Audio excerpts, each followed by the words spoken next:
Everything you're about to hear is for education and entertainment purposes only. Whilst we are licensed, we're not aware of your personal financial circumstances. Any advice is general advice. Equity Mates operates under Australian Financial Services Licence 540697. Equity Mates! I will say this about investing. Everything you do learn is cumulative. What I learned at 20 is useful. Equity. Welcome to another episode of Equity Mates, a podcast where we explore what is possible in the world of investing. If you've just joined the community for the first time, welcome. We have a huge episode for you today. My name is Bryce, and as always, I'm joined by my equity buddy, Ren. How are you going? I'm very good, Bryce. Very excited for this episode. Very excited for our Super September to continue. Yes. I think people are probably getting sick of me talking about it, so just going to mention it at the top. And let's get into the episode. What is it? What if people have just joined? Oh, well, if you've joined us for the first time, welcome. And what a time to join us, because Super September is that time of year where we check in on our superannuation account. What fees we're paying, have we got the right settings, do we have any duplicates? And then most importantly, can we make any concessional contributions for the month? Obviously, it's great if you're doing it all year. But if you're not interested in doing it all year, just for 1 month, can we make some extra concessional contributions and take advantage of our tax advantage retirement savings accounts? That's it. Have you made any contributions? Not as yet. Okay. But let me guarantee to be honest, I completely forgot about Super September. Oh, no, that's not what we're going for. Let me make a commitment that the next time we sit down, I will have made a voluntary contribution. Nice. Okay. Yes, Okay. Absolutely. Well, I'm going to max it out for the second half of this month. Nice. Well, we've got a big episode, so let's get into it. We're going to cover off some of the news that is moving markets. We've got a listener question on setting up their core ETF portfolios. And then we are finishing with another segment of investor cheat sheet where we're looking under the hood at some of the portfolios of the world's best investors. Love it. Can't wait. Well, let's get stuck in for news and views. News and markets.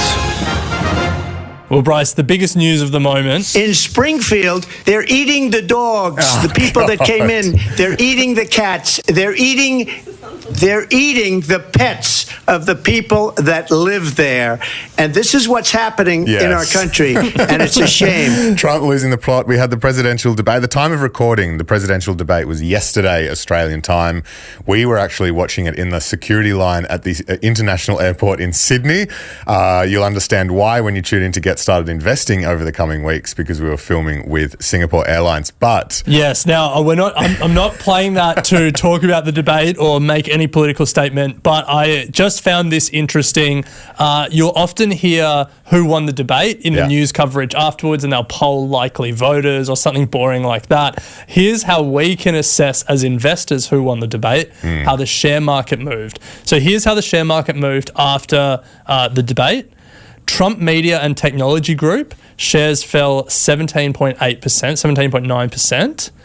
And the Invesco Solar ETF gained 3% on the thoughts that it was more likely that the Democrats would win. yeah. So we can also use the stock market to get a sense of who won. I just found that an interesting tidbit. Yeah, I think the stock closed down 10%. It's the lowest since it IPO'd, Trump Media. Yeah. So absolutely it can't get any worse for Trump. We're getting, his stake in a social media company that he just made up is worth like $1.9 billion. It can get a lot worse. But the really interesting thing, watching that stock, the lockup period it ends in like 2 weeks.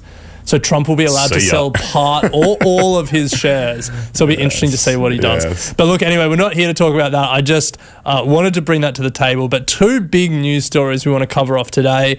Apple's product launch and Rupert Murdoch's troubles. Yes, Apple launched their iPhone 16 last week. Apple's shares have risen 28% over the past 6 months as investors have grown, I guess, excited about the largest tech company, one of the largest tech companies in the world getting into the AI arms race. It is once again the largest. Oh, there we go. Back at the top. Microsoft and Nvidia have fallen off a bit.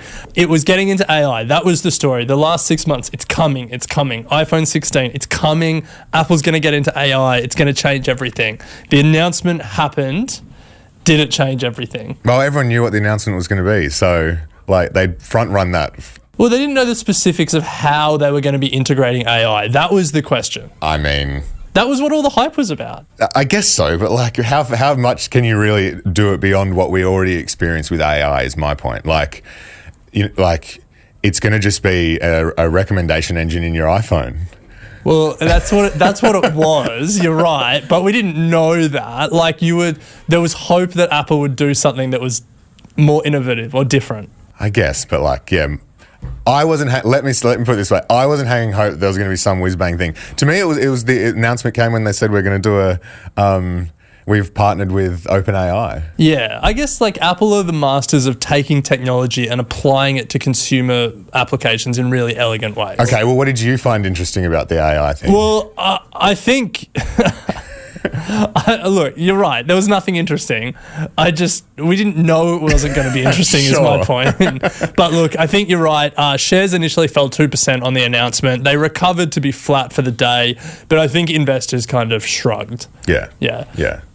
But we didn't shrug because hidden in the announcement was some more interesting things outside of the AI stuff. Yes, yeah. So the Apple Watch will feature a sleep apnea detector, and the Apple AirPods 2 will be able to double as hearing aids. Yeah. Two pretty amazing things that I think are far more interesting than the AI integration. Yeah. And you can really see how they've just continued to push and push and push into wearables and healthcare. Yeah, the healthcare story is really amazing.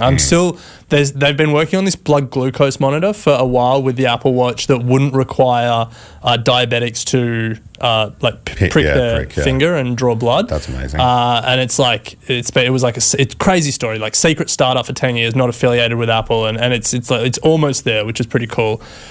The sleep apnea detector. I reckon this is super interesting. I've actually bought some more ResMed as a result. Not a recommendation, just a disclosure, I guess, because the biggest story with sleep apnea is the massive rates of underdiagnosis. So many people live with sleep apnea and don't know it, never get a sleep test. Sleep tests are annoying to do. Even if you do an at-home one, they're annoying to do.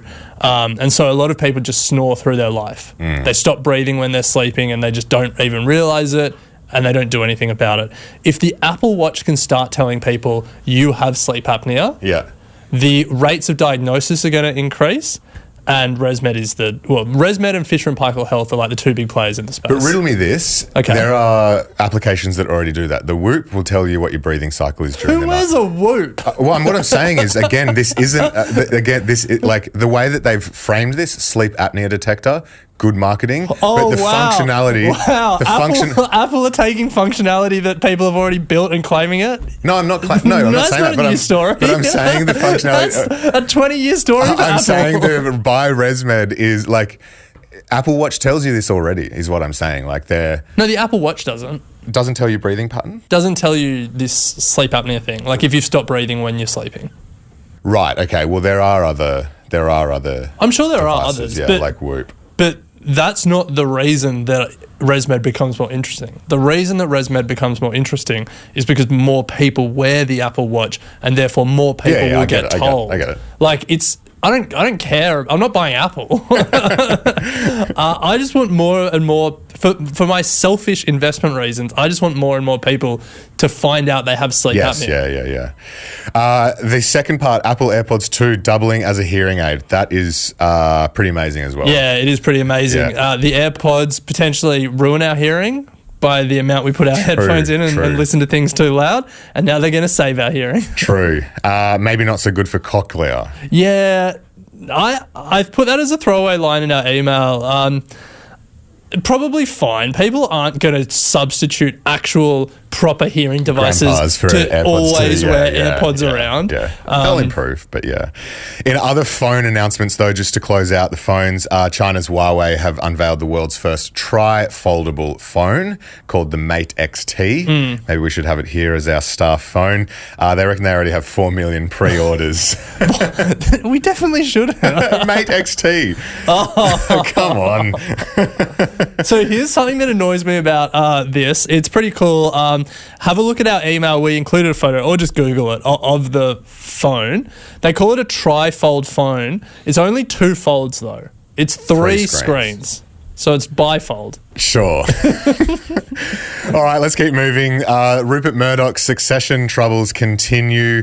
I think as of today, time of recording, the court case kicks off in the States, where he is going up against his three other children, Rupert and Lachlan versus the three others, to settle the family or the control of the family trust. Well, the control was settled 20 years ago. Rupert's trying to change control to consolidate Lachlan's power, because when Rupert dies, if the trust stays as it is, the three kids can gang up on Lachlan and make him make Fox News maybe a better journalistic... Just better for the world, yes. But that wasn't the only news that was coming out in this story that's unfolding. Activist investor Starboard Value over in the States are also trying to end his control through a shareholder vote. They want to... Essentially, Rupert has 40% voting control despite only having 14% equity control. Yeah, 41% if we want to be specific. 41%. Yeah. And Starboard Value want to change that as well. Yeah, now Starboard Value have like a 20-year track record of they're as activists come in the US. They take minority stakes in companies, and then they publicly make a lot of noise to try and like get a CEO fired or to change business decisions.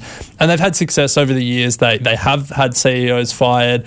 They've had cleared out boards, and they've made a lot of money along the way. And so now they've taken this minority stake, and now they're trying to rally the shareholders publicly to vote to end the dual class structure. The fact that Rupert has 41% voting control means it's an uphill battle, because Rupert only needs a few loyal big shareholders to stay with him, and the vote won't pass. Done. Yeah. So this would be an interesting one to watch, both the children fighting their father and the activist investors fighting him as well. So let's watch that. To close out this news segment, we want to give love to two Australians taking on the world that caught our eye. First of all, ARB, the aftermarket's four-wheel drive specialist, an Aussie company truly taking on the world. They're now looking at buying a US company, Four Wheel Parts, for $45 million to further push into the US market. Just a really cool story. They've more than doubled in value over the past 5 years, and it's just an Australian company doing cool things. Speaking of Australian companies doing cool things, Bluey, the kids' entertainment program, has just become the #1 most watched TV show in the US. Yeah, it's pretty phenomenal. 35 billion minutes have been streamed in the US this year. Yeah, the question becomes, is Bluey Australia's greatest cultural export? You'd have to put it up against the Wiggles. The Wiggles is the other one that comes to mind, Well, if you want to keep up with the news headlines, make sure you're subscribed to our daily newsletter. There will be a link in the show notes or description.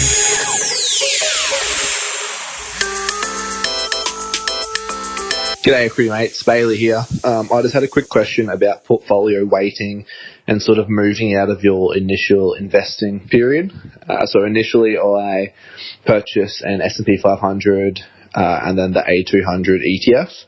My plan was to invest in those long term and then start to explore some individual shares. What I'm looking at now, though, is potentially selling those, consolidating all those funds into something like the DHHF by beta shares. One that'll allow me to only have to invest in the one ETF rather than the two. And then hopefully that will give me a bit more time and, I suppose, funds to explore some individual share options as well. Just wanted to get your thoughts around consolidating in that sort of manner, if there's anything that I should be mindful of when doing so. And yeah, thanks guys. Cheers. Nice. Love it. Thanks for the question, Bailey. Keep them coming. equitymates.com/contact. You can leave a voice note just like Bailey did, and we'll make sure we get to it on the show. But Ren, this is a great question, one that often pops up. I think a lot of people start their investing journey and choose a number of ETFs. We certainly were in that position, and then get to a point where they might want to refine their strategy and get to this point where they're like, I've got a reasonable chunk in a couple. How do I navigate where to next? Because I feel like there's another strategy that I want to pursue. There's always another strategy. Yes. I think that's the starting point for me. There's always a shiny new thing. There's always another strategy. There's always someone that you'll hear who's doing things in a slightly different way. I think the starting point needs to be either of those strategies that you've got for your core portfolio, either a couple of ETFs that cover different countries or just one globally diversified ETF. There's no bad decisions here. No. So let's start there. Yeah. Whatever you choose, Bailey, well done. Yes, you could certainly do the A200 and S&P 500 for 40 years and be a very happy investor. Yeah. Absolutely. So don't feel like if you don't make a decision, then you're making a bad choice. So let's go through each options. Why would you consolidate and why would you stick to your strategy that you have? Obviously, everyone's circumstances are different, so we'll just speak generally about like the different factors you would weigh up. So let's start with why would you consolidate? Why would you sell your A200 and your S&P 500 and just go all in on the DHHF for your core part of your portfolio? So I think the first thing specifically consolidating into DHHF is you're getting true global exposure. Yep. S&P 500, A200, you've got the US and the Australian markets, but this is just going to really give you global exposure to the major markets around the world. Yep. Secondly, you're reducing your brokerage costs. Yeah. You've just got one brokerage cost and you're done. Yeah. So if you're dollar cost averaging into one ETF rather than two ETFs and you're at it with a broker that charges you brokerage, you've halved your cost. Yes. It's not going to be a massive cost, but it might be a big percentage if you're dollar cost averaging small amounts. Absolutely. So it could make a difference. So I think they're the reasons why you would consolidate. What about reasons why you would not consolidate and stick to that two ETF strategy? You lose a bit of control over how you set up your portfolio, particularly around your weightings. Yeah. So with DHHF, you need to look under the hood. You still are largely exposed to the US market, just given how the product is weighted. If you wanted true exposure or equal exposure across countries, like Ren and I have it set up, you probably should be buying individual ETFs so that you can weight your portfolio accordingly. Yeah, and the ironic thing is if you actually do look under the hood at DHHF, it's 40% US, 36% Australia, and then the remainder is developed markets, ex-US, and emerging markets. So like either way, the majority of your wealth is going to be invested in the US and Australia. Yeah. So they're not actually as different as you might think they are. Just if you've joined us for the first time and have no idea what DHHF is, it's the Beta Shares Diversified High Growth. So I think that covers some of the factors that you would weigh. I think just generally there's probably some things to consider either way that we should close with. So the first thing is, we said it earlier, worth saying again, that just be confident that there's no bad choices here. Either setup is a great setup for your core portfolio, and then you can invest around that, confident that you've got your core ticking away. Yeah. Well, I think on that, something to consider as well is just getting set and sorted as early as possible. If you've recognized that this is not the strategy you want to pursue, don't dilly-dally, jump into it and get it set. Yeah. As early as possible. And you may change later on, but set those foundations early. Yeah. But if possible, try not to change later on, because just another consideration is tax. The later you leave it, and then if you want to change strategies, the more capital gains tax you'll have on the investment gains that you've made up to that point. Yes. So tax is never a reason not to pursue a better strategy. If there's more returns to be made out there, you should be optimizing, but it's just a consideration. Yeah. Just the other things to consider are some of the things Bailey was saying around freeing up time and money.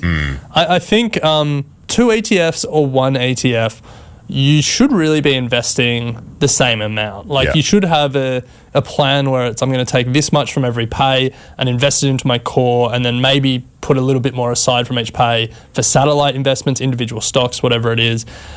But however many ETFs that core portfolio is set up around, the amount you're investing shouldn't change. I agree. Yeah. I think also I would challenge Bailey on the time aspect. Moving from two index ETFs to one, I don't think is going to free up a whole extra world of time to pursue individual stocks. What it feels like is that Bailey could actually benefit from automating the core portfolio and then just not even worrying about it. Then you can focus on the individual stocks that he's interested in. Yeah, I think however you set up that core dollar cost averaged, market average core portfolio, I think I said core a lot of times there, but just for that, just automating it is a no-brainer. And we literally wrote the book on it, Don't Stress, Just Invest, available wherever good books are sold, because then it does free up that time and that mental capacity to think about satellite investments if you're so inclined, or to think about things that are more interesting than index ETFs. Yeah.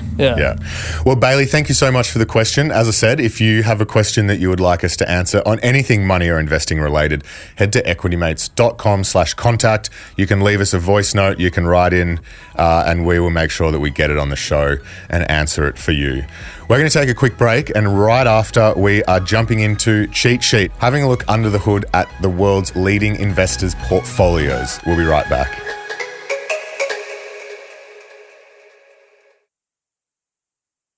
A cheat sheet is a quick reference guide or concise summary of important information.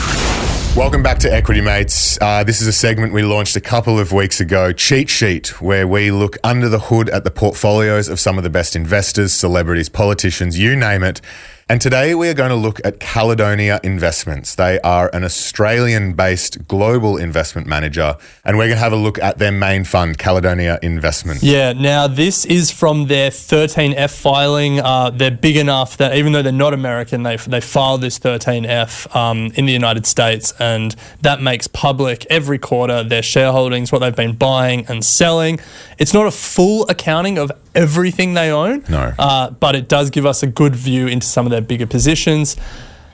And there are some very interesting names that they have been buying or that they've been holding for a while. Some that we've spoken about on the show and quite familiar with. So let's start at the top. Ren, they've got 12 positions, so I would say reasonably concentrated. Yeah. But that's not the only thing that's concentrated in this portfolio. Yeah, 50% of the reportable investments here is in one company. Wow. And that is Flutter Entertainment. Now, that is the Irish sports betting giant. So they are long Sportsbet. Yeah. Now, literally Sportsbet. So Flutter owns Sportsbet in Australia. They own FanDuel in the US. They own Paddy Power in the UK. They're really like the biggest sports betting player in the world. So the stock's up 18% in the last 12 months. I think it IPO'd way back in early 2000s, and it looks like it's up about 1,300% since it IPO'd. But 51% of the portfolio is made up of Flutter. Then another large position, Ren, is Zillow Group. Yeah, now for people who are unfamiliar with Zillow, it's America's equivalent of realestate.com.au. It's a real estate listings portal. And Caledonia have been quite famous about how bullish they are on Zillow. I think probably because they're Australian and because they saw the success of realestate.com.au, they've sort of been very long Zillow for a very long time. Yeah. It's actually more than 22%. There's actually two share classes here, and they have both 22% for the one and 9%. So over 30% of their portfolio is Zillow. Yeah. Now they were bullish on Zillow pre-COVID. Yeah. And from this reporting, they still own it, so they've held it all the way through. Let me tell you the story of Zillow during the last 5 years. Okay. So pre-COVID, in that initial COVID crash, when everything fell majorly in like 6 weeks, it sort of lost half of its value. Zillow did. Then it ran crazy. It went up more than 400% in the go-go years of 2020 and 2021. And then from its peak, it fell 85%. Wow. When it just got smashed with all those unprofitable tech companies. It also was doing this thing where it was not just a listings portal, but it was investing in property. It was like buying houses and trying to flip them. It bombed. Yeah. It bombed. So Zillow fell 85%. And then from there, it's doubled again, but up at 100%. Unbelievable. And all that story, it's about where it started 5 years, or 4.5 years ago. What do they say? What does Buffett say? You want to hold companies that if the market closes, you're going to be happy to hold it? Yeah. I mean, if you were holding it that entire time and markets opened again, you would have known nothing happened. Nothing happened, yeah. It's still a dominant listings portal. So that's a massive holding in their portfolio. Big holding. Yeah. Then their third largest at just under 7% is Liberty Media Corp. We've spoken about this on the show plenty of times. They are the owner of Formula One. There's 9 different Liberty Media shares. So you got to be careful and make sure you're buying the right one. But the one that these guys own is the Formula One. Yeah. Yeah, Flonk. F Wonk. Yeah. So they own 6%. It makes up 6% of their portfolio. And then everything from there is sort of small, slim pickings, but a few notable ones. Just Eat Takeaway. Yep. They own Menulog. Yeah, they're like the food delivery giant. They're European, but they own a heap of different ones. Just Eat, Takeaway.com, Menulog, Grubhub. Hasn't been a good time to be in the food delivery game, I've got to say. No. If you look at their share price from when they, really from like the late 2020 period when sort of things started falling away, they're down almost 90%. Ren, they have your stock of the year as well, Light and Wonder. Light and Wonder, they are in gambling products. Yeah, they're the pokies player that's kind of challenging Aristocrat. Yeah, big time. A couple of other notable names. Warner Music Group is in there. Interestingly as well, Ren, they're long online courses. Yes. So Udemy or Udemy, however you want to pronounce it, and Coursera. Coursera, both are very large online marketplaces for courses. You can go on, upload a course and sell it if you'd like, or go there and purchase courses across a multiple of disciplines. So, long online courses. Yeah. So I think that's probably a good summary of how they're investing. I think, very consolidated. You can sort of see some big positions. They've obviously held some of these positions for a long time, Zillow, multiple years, but not names that are super unfamiliar. Like we've spoken about a lot of these companies on the podcast before. Formula One we've touched on a lot. Zillow we've spoken about. Flutter we've spoken about. So again, I think a reminder that we're going to see over and over again throughout this series is the best investors in the world, they own companies that a lot of people have probably heard of before. The challenge isn't in finding the undiscovered name, it's just identifying the great companies amongst the sea of all of them that we've heard of before. Good to see no big tech in there. I like that. Is that good? I like it. I like seeing some names that are semi-familiar, but they have conviction in something other than NVIDIA. Yeah, nice. You know what I mean? Anyway, if you have an investor, a celebrity, a politician, anyone that you would like us to try and go under the hood on their investment portfolio, if the information is publicly available, we will do our best. Well, speaking of, just to give you a taste of the politicians, we won't go too deep into this, but we did want to have a look at Anthony Albanese, the Australian Prime Minister, because Australian politicians have to publicly declare their interests. Yes. And so you can see what they own.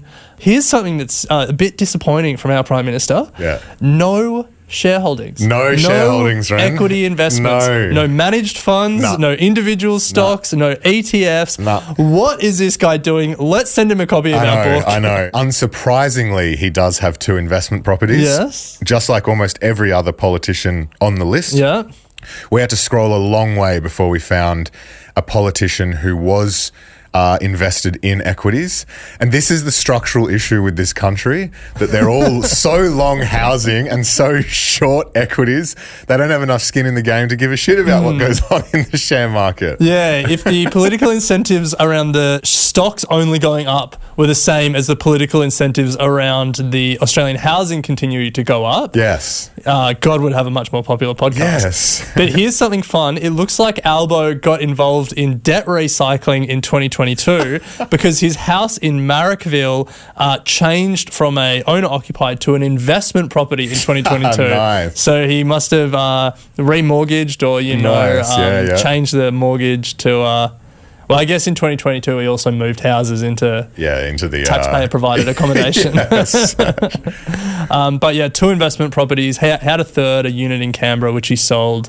Again, he got taxpayer-funded accommodation in Canberra. It's fascinating to see when you go through all of them, how many of them, Kingston, very popular suburb in Canberra for investment properties. Classic. Well, they would live there when Parliament's sitting. So, So, come on, politicians, get into it. Come on, Alvo, buy a stock. Get DHHF or something in there. Anyway, hit us up, equitymates.com/contact if you'd like us to try and dig under the hood of anyone else's investment portfolio. If we can publicly find it, we will do it. But Ren, that brings us to the end of today's show. If you'd like to ask a question, if you would like to submit to any of our other segments, investor confessions, you name it, come to equitymates.com/contact. And if you get a lot of value from our show, we would really appreciate if you could just leave a rating and a review through your podcast app right now. It'll take you less than 30 seconds, and it does really help us get in front of new Equity Mates listeners. But as always, thank you for listening, and Ren, we'll pick it up next week. Sounds good. You have been listening to an Equity Mates Media production. In the spirit of reconciliation, Equity Mates Media acknowledges the traditional custodians of country throughout Australia and their connections to land, sea and community. We pay our respects to their elders past and present and extend that respect to all Aboriginal and Torres Strait Islander peoples today. This podcast is intended for education and entertainment purposes. Any advice is general advice only and has not taken into account your personal financial circumstances, needs, or objectives. Before acting on general advice, you should consider if it is relevant to your needs and read the relevant product disclosure statement. And if you're unsure, please speak to a financial professional. The hosts of this podcast and their guests may have positions in the companies mentioned. Equity Mates Media operates under an Australian Financial Services Licence 540697.